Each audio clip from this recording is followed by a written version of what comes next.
అందరికీ ఆహ్వానం పలుకుతూ, ముఖ్యంగా ఈరోజు ఈ సంక్రాంతి సందర్భంగా ఈ టోర్నమెంటు నిరాకండంగా ఎందుకు ఏర్పాటు చేస్తున్నామంటే, మన ఊరికి సంక్రాంతి సందర్భంగా గ్రామ ప్రజలందరూ రావాలి, అలాగే ఎప్పుడు కూడా మన గ్రామం కళకళలాడాలి.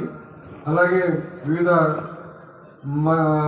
అధికారులు కానివ్వండి, రాజకీయ నాయకులు కానివ్వండి, వీళ్ళందరినీ ఎందుకు పిలుస్తున్నామంటే మన గ్రామానికి ఏదో ఒకటి సాధించుకొని, ఈ పండుగ సందర్భంగా మనందరం ఏదో ఒకటి సాధించుకొని గ్రామానికి మనం ఆహ్వానించడం జరుగుతుంది. దానిలో భాగంగానే మన ప్రతి సంవత్సరం మన మంత్రివర్యులు, మన శాసనసభ్యులు మంత్రివర్యులు గొట్టిపాటి రవికుమార్ గారి సహకారంతో గ్రామాన్ని అభివృద్ధి చేసుకుంటూ మిగతా అందరినీ కూడా మన ఈ కార్యక్రమానికి పిలిపించుకుంటూ ఉన్నాము. అలాగే ఈ కార్యక్రమంలో